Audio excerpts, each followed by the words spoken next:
డబ్బు, అనారోగ్యం, ఉద్యోగం, వ్యాపారం అప్పులతో బాధపడుతున్నారా? వెంటనే జేకేఆర్ గురువు గారికి కాల్ చేసి అపాయింట్మెంట్ తీసుకోండి. నమస్తే, వెల్కమ్ టు సుమన్ టీవీ. నేను మీ సంజయ్. రీసెంట్గా ఢిల్లీ హైకోర్టు రెస్టారెంట్లపై, హోటళ్లపై ఆగ్రహం వ్యక్తం చేయడం జరిగింది. ఢిల్లీలో హోటల్స్, రెస్టారెంట్స్ చూసుకుంటే మనం తినే ఆహార పదార్థాలపై అదనంగా సర్వీస్ ఛార్జెస్ అని ఇలాంటి అదనపు ట్యాక్సులని విధించడం అనేది జరుగుతుంది. అసలు మనం తినే తిండిపై అదనంగా ఎలాంటి చెల్లిస్తున్నాం, ఎలాంటి విధంగా మనం మోసపోతున్నాం అనే విషయాలపై ఈరోజు చర్చించడానికి ఈరోజు మనతో పాటు ఉన్నారు తెలంగాణ హైకోర్టు అడ్వకేట్ వెంకట శెట్టి గారు. సార్తో మాట్లాడి కొన్ని విషయాలు తెలుసుకుందాం. నమస్తే సార్. నమస్తే సార్. సార్, చూశారు కదా, ఢిల్లీ హైకోర్టు అనేది ఢిల్లీలోని రెస్టారెంట్లపై, హోటళ్లపై ఆగ్రహం వ్యక్తం చేయడం జరిగింది. వాళ్ళు సర్వీస్ ఛార్జెస్ అని రకరకాల అదనపు ట్యాక్సెస్ అని విధిస్తున్నారని తెలుస్తుంది. అసలు ఏంటి అదనపు రుసుములు, అసలు ఏంటి అదనపు ట్యాక్సులు, ఎలాంటి ట్యాక్సెస్ మనం అదనంగా చెల్లిస్తున్నాం అంటారు వీటిపై? ఫస్ట్ ఆఫ్ ఆల్ మనం ఇన్సిడెంట్ గురించి మాట్లాడుకుంటే, ఏదైతే ఢిల్లీ హైకోర్టులో ఫైల్ చేసినప్పుడు, ఏదైతే అప్పీల్కి వెళ్ళినప్పుడు, సో ఏదైతే ఈ హోటల్ యాజమాన్యం మొత్తం అందరూ కూడా, అసోసియేషన్ మొత్తం కూడా వాళ్ళకి కౌంటర్ అనేది వేయడం జరిగింది. ఏమని అని అంటే, ఇది మేము ఏదైతే ఛార్జెస్ చేస్తున్నామో అది రీజనబుల్ ఛార్జెస్ అన్నట్లు ఒకటి వేసుకోవడం జరిగింది. ఇక్కడ ఏంది అని అంటే, ఒక రెస్టారెంట్ అనే కాదు, లేదు అని అంటే ఎవ్రీథింగ్ ఏదైనా, ఇన్ కేస్ ఒక ఫుడ్ కోర్ట్ అయినా కానీ, మాల్ అయినా, ఏదైనా కూడా వాళ్ళు ఒక ఫుడ్ సర్వ్ చేస్తున్నప్పుడైనా కానీ, వాళ్ళు మనకు ఒక సర్వీస్ ఇస్తున్నప్పుడైనా కానీ, దాంట్లో ప్రాఫిట్ మార్జిన్ అంతా పెట్టుకొని మనకు సర్వీస్ అనేది ఇవ్వడం జరుగుతూ ఉంటుంది. సో ఇప్పుడు నేను ఇది ఎందుకు చెప్తున్నానంటే, ఇప్పుడు మనం మాట్లాడే ఈ రెస్టారెంట్ ఇష్యూ కూడా వాళ్ళు ఏదైతే ఒక 20 రూపీస్ బాటిల్ మీద 80 రూపీస్ ఛార్జ్ చేయడం జరిగింది. ఎంఆర్పి 20 రూపీస్ ఉంటే దాన్ని 80 రూపీస్ ఛార్జ్ చేయడం జరిగింది అనమాట. సో అది లీగాలిటీలో అది కన్సిడర్ చేయరు. బికాజ్ ఎందుకు అని అంటే, దీనికి కన్స్యూమర్ యాక్ట్ అని చెప్పి సపరేట్ యాక్ట్ కూడా మనకి ఉండడం జరిగింది.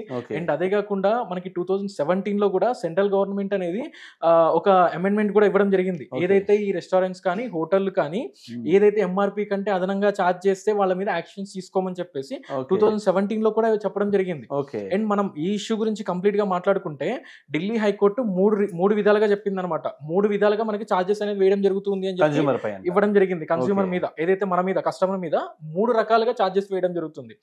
ఏంది అని అంటే, చాలా మంది హోటల్ ఎమ్యూనిటీస్ చూసి అండ్ చాలా బాగుంది కదా, అండ్ చాలా రిచ్గా ఉంది కదా, ఏదైతే ఒక రిచ్ లుక్, సో ఇవన్నిటిని చూసి దానికి కూడా వీళ్ళు ఛార్జ్ చేయడం జరుగుతూ ఉంది. అండ్ అదే కాకుండా ఫుడ్ మీద, ఫుడ్ సర్వ్ చేసినందుకు కూడా వాళ్ళు మన దగ్గర ఎక్స్ట్రా తీసుకోవడం జరుగుతూ ఉంది. ఫుడ్ ఛార్జ్ చేస్తారు, సర్వీస్ ఛార్జ్ కూడా ఇస్తున్నారు. అండ్ ఏదైతే మనకు సర్వ్ చేసినందుకు. అండ్ అదే కాకుండా ఇట్లా వాటర్ బాటిల్ మీద కూడా ఎంఆర్పి కంటే ఎక్కువ ఛార్జ్ చేయడం జరిగింది. సో అందుకే మన దగ్గర ఎట్లా అంటే, చాలా రెస్టారెంట్స్ లో వాళ్ళ వాటర్ బాటిల్ అనేది వాళ్ళ కంపెనీ వాటర్ బాటిల్ పెట్టేసుకొని, అంటే ఆ రెస్టారెంట్ పైన నేమ్ తో ఉండే వాటర్ బాటిల్ పెట్టేసుకొని, బయట 20 రూపీస్ ఉండే వాటర్ బాటిల్ ని వాళ్ళు ఎంఆర్పి రేట్ వేసుకోవడం జరుగుతూ ఉంటుంది. 60 రూపీస్, 80 రూపీస్ అని చెప్పేసి. సో వీళ్ళు అక్కడ ఈ వాటర్ కి, ఆ వాటర్ కి, బయట దొరికే 20 రూపీస్ వాటర్ కి దీనికి సేమ్ డిఫరెన్స్ ఏమి ఉండదు. అసలు ఏది కరెక్ట్ అంటారు? ఇప్పుడు చూసుకుంటే హైదరాబాద్ లో హోటల్స్ లో కూడా ఇలాంటి బిల్స్ అనేవి వేస్తున్నారు. అక్కడ స్టేట్ జిఎస్టీ అని వేస్తుంటారు, సెంట్రల్ జిఎస్టీ అని వేస్తూ ఉంటారు, అండ్ అంతేకాకుండా సర్వీస్ ఛార్జెస్ అని వేస్తూ ఉంటారు. మీరు అన్నట్టుగా ఎంఆర్పి కంటే ఎక్కువ బాటిల్స్ అమ్ముతూ ఉంటారు. అసలు ఈ స్టేట్ జిఎస్టీ, అసలు సెంట్రల్ జిఎస్టీ ఇవన్నీ కరెక్టేనా?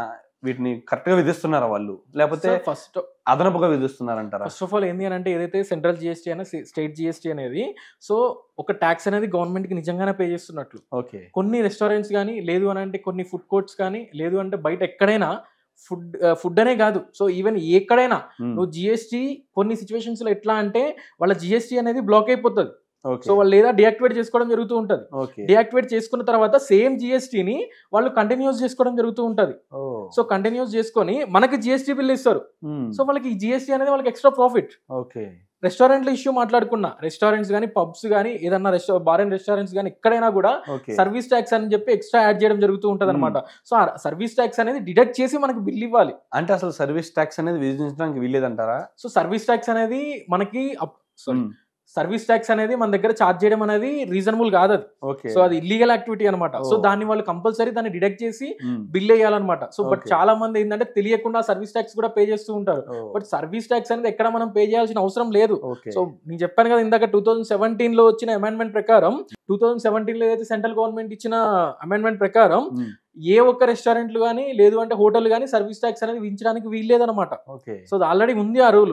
సో చాలా మంది సర్వీస్ ట్యాక్స్ కొంతమంది డిడక్ట్ చేయమంటారు, కొంతమంది తెలియక అంతే కట్టేస్తూ ఉంటారు అనమాట. అంటే ఈ వాటర్ బాటిల్స్ విషయానికి వస్తే దాన్ని ఎలా చూడాలంటారు? మీరు అన్నట్టుగానే ఎంఆర్పి కంటే ఎక్కువ విధిస్తున్నారు. అసలు మనం హోటల్కి వెళ్ళిన తర్వాత బయట దొరికే కూల్ డ్రింక్ లోపల 20 రూపీస్ ఉంటే లోపల 40 ఉంటుంది, లేకపోతే 50 ఉంటే 60 ఉంటుంది.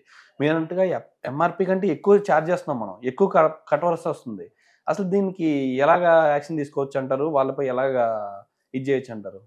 సో ఫస్ట్ ఆఫ్ ఆల్ ఏంటి అని అంటే ఎంఆర్పి రేట్ కంటే ఎక్కువ అనేది మన దగ్గర ఛార్జ్ చేయకూడదు. అండ్ ఇన్ కేస్ ఒకవేళ సేమ్ వాటర్ బాటిల్ మీద 80 రూపీస్ ప్రింట్ చేసి కనుక నేను 80 రూపీస్ ఉంది దీని మీద అని చెప్పి 80 రూపీస్ ఛార్జ్ చేయడానికి కూడా వీల్లేదు. బికాస్ ఎందుకంటే బయట కిన్లీ వాటర్ బాటిల్ కానీ బిస్లరీ కానీ 20 రూపీస్ దొరుకుతుంది. నీ బ్రాండ్ మీద నువ్వు 80 రూపీస్ పెట్టినావు. ఆ వాటర్కి ఈ వాటర్కి డిఫరెన్స్ ఏంది మెన్షన్ చేయాలి దాంట్లో. అండ్ అబ్సల్యూట్లీ వీళ్ళు కూడా మాక్సిమం రిటైల్ ప్రైస్ అనేది గవర్నమెంట్ అనేది విధిస్తుంది. అసలు వీళ్ళ ప్రోడక్ట్ ఎంత ఖర్చు అవుతుంది అనేది అంతా క్యాలిక్యులేట్ చేస్తుంది. ఇంత లాభం వేసుకుని మాక్సిమం రిటైల్ ప్రైస్ ని వాళ్ళు నిర్దేశిస్తున్నారు. కానీ ఆ ప్రైస్ ని కొట్టేసి వీళ్ళు ఇష్టానుసారం ప్రైస్లు వేసుకోవడం ఎంతవరకు న్యాయం, దాన్ని ఏ లీగాలిటీలో పరిగణించవచ్చు, అసలు వాళ్ళపై ఎలాంటి యాక్షన్స్ తీసుకోవచ్చు? ఫస్ట్ ఆఫ్ ఆల్ మనం రెస్టారెంట్ల గురించి మాట్లాడుకుంటే సార్, గవర్నమెంట్ ఎక్కడ పెట్టలేదు అనమాట చికెన్ బిర్యానీ ఇంత పెట్టాలా లేకపోతే స్టార్టర్స్ ఇంత పెట్టాలి అని లేదు.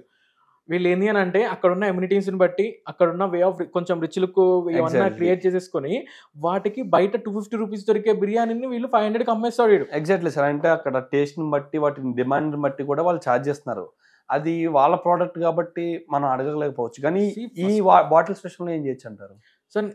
ఏదైనా ఒకటే సార్, నేను ఇప్పుడు ఇదే చెప్తున్నాను. బికాస్ ఎందుకు అని అంటే నువ్వు 20 రూపీస్ పెట్టి బయట అదే వాటర్ ని నువ్వు ఇక్కడ ఓన్లీ లేబుల్ అండ్ అదే కాకుండా ఆ బాటిల్ ని చేంజ్ చేసి నువ్వు దాని మీద 80 రూపీస్ పెడుతున్నావు. దానికి దీనికి డిఫరెన్స్ ఏముంది?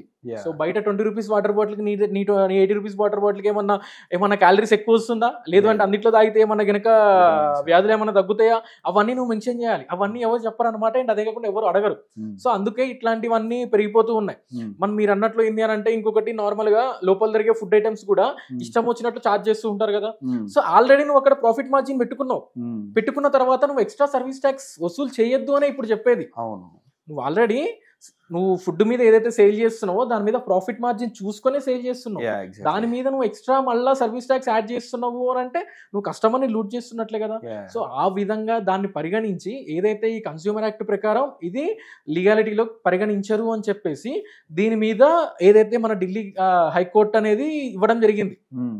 అని సార్ ఇప్పుడు మీరు చూసుకుంటే ఈ కన్స్యూమర్ యాక్ట్ త్రూ మనం అనేది కేసులు ఫైల్ చేయడం అనేది ఎందుకు, మనం ఇదంతా తలనొప్పి ఎందుకు? ఏదో సరదాగా వచ్చాం హోటల్కి, తిన్నామా, సరదాగా గడిపామా, ఇంటికి వెళ్ళిపోయామా అన్న ధోరణిలో ఆలోచిస్తుంటారు. కానీ దీన్ని మనం ఖండించాలంటారా? అసలు ఖండించాల్సి వస్తే ఎలా కేసు ఫైల్ చేయాలంటారు? ఫస్ట్ ఆఫ్ ఆల్ ఏంటంటే సార్ కంపల్సరీ ఖండించాలి. బికాస్ ఎందుకు అని అంటే కొంతమందికి వెళ్ళాలి, ఎన్నో సంవత్సరాల నుంచి రెస్టారెంట్కి వెళ్ళి తినాలి అని ఉంటుంది. ఏదైతే మిడిల్ క్లాస్ ఫ్యామిలీ కానీ లోయర్ మిడిల్ క్లాస్ ఫ్యామిలీస్ కానీ ఒక మంచి రెస్టారెంట్కి వాళ్ళ పిల్లల్ని తీసుకొని వెళ్ళి తినిపియాలని కానీ ఇవన్నీ ఉంటాయి.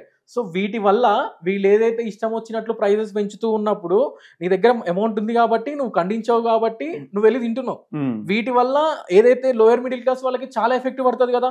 మనం ఎప్పుడైతే ఖండిస్తూ ఉంటామో ఆటోమేటిక్గా రీజనబుల్ ప్రైసెస్ వస్తాయి. అండ్ అదే కాకుండా లోయర్ మిడిల్ క్లాస్ కానీ అప్పర్ మిడిల్ క్లాస్ ఎవరైనా కూడా డేర్ చేసి వెళ్ళి తినడం జరుగుతూ ఉంటుంది. అక్కడికి వెళ్ళడం, అక్కడికి వెళ్ళి విజిట్ చేయడము, అక్కడ ఉన్న అమ్యూనిటీస్ని వాళ్ళు ఎంజాయ్ చేయడము. అండ్ అదే కాకుండా ప్రతి ఒక్క పిల్లలకు ఉంటుంది కదా, వాళ్ళ పిల్లలకి గట్టిగా లగ్జరీగా ఏదైనా ఫుడ్ తినిపించాలి అని చెప్పేసి, లేదు అంటే ఒక లగ్జరీ ఈవెంట్కి తీసుకెళ్లాలని చెప్పేసి అవన్నీ ఉంటాయి. సో ఇష్టం వచ్చినట్లు బయట ఉన్న రీజనబుల్ ప్రైసెస్ అనేది బయట నుంచి తీసుకొచ్చేసుకొని ఎక్కువ ఛార్జ్ చేస్తానంటే ఆ ఎఫెక్ట్ అనేది లోయర్ మిడిల్ క్లాస్ వాళ్ళ మీద పడుతుంది. సో ఈ సిచ్యువేషన్ ఆలోచించుకొని కంపల్సరీ ఎవరు ఖండిస్తే రేపు పొద్దున వాళ్ళ మీద ఎఫెక్ట్ పడదు. అండ్ అదే కాకుండా ఇట్లాంటి వేరే వాళ్ళు కూడా స్టార్ట్ చేయరనమాట. సో ఇవాళ 80 రూపీస్ చేసిండు, వేరే వాడు 120 పెడతాడు. ఖచ్చితంగా కన్స్యూమర్ కోర్టులో ఇలాంటి కంప్లైంట్స్ అనేవి రైజ్ చేయాలంటారు. ఖచ్చితంగా కన్స్యూమర్ యాక్ట్ ప్రకారం మనం యూజ్ చేసుకుంటే వాళ్ళ దగ్గర నుంచి మనం కంపెన్సేషన్ కూడా క్లెయిమ్ చేసుకోవచ్చు. అండ్ అదే కాకుండా వాళ్ళు మనల్ని ఏదైతే హెరాస్ చేసిర్రో వేరే వాడు హెరాస్ చేయకుండా అయిపోతాడు. అవును, absolutely sir. Thank you very much sir. And చూసారు కదా గైస్, ఇలాగ మనకి తెలియని ట్యాక్స్లని, జిఎస్టీలని, స్టేట్ జిఎస్టీలని, సెంట్రల్ జిఎస్టీలని, సర్వీస్ ట్యాక్స్లని, అండ్ అంతేకాకుండా వాళ్ళ ఎమ్యూనిటీస్ కానీ ఇష్టం వచ్చినట్టు రెస్టారెంట్లో వీళ్ళు రుసుములు అనేది చెల్లిస్తూ ఉన్నాం మనం. అండ్ అంతేకాకుండా అదనపు ఛార్జెస్ కూడా వాళ్ళు వేస్తూ ఉన్నారు. అసలు ఇందులో లీగాలిటీస్ ఇవన్నీ చూసుకుని ఉంటే అసలు ఏ జిఎస్టీ కట్టాలి, ఎలాంటి ట్యాక్సెస్ కట్టాలి, ఇవన్నీ ఒక కన్జ్యూమర్ తెలుసుకుంటే, అలాంటి వినియోగదారులు అనేది తెలుసుకుని ఉంటే ఇలాంటి ప్రోడక్ట్స్ అమ్మే వాళ్ళు మాత్రం మనల్ని మోసం చేయకుండా ఉంటారు. అండ్ అంతేకాకుండా అక్కడ అమ్మే ప్రోడక్ట్లపై ఎంఆర్పి కంటే ఎక్కువ ధరను చేసి అమ్మడం కూడా అది చట్టరీత్యా నేరం. ఇలాంటి సంఘటనలు ఎదుర్కొన్నప్పుడు మాత్రం ఖచ్చితంగా మీరు కన్స్యూమర్ యాక్ట్ అన్నది ఇలాంటి కేసెస్ అనేది ఫైల్ చేయాల్సిందిగా కోరుతున్నాను. Thank you very much.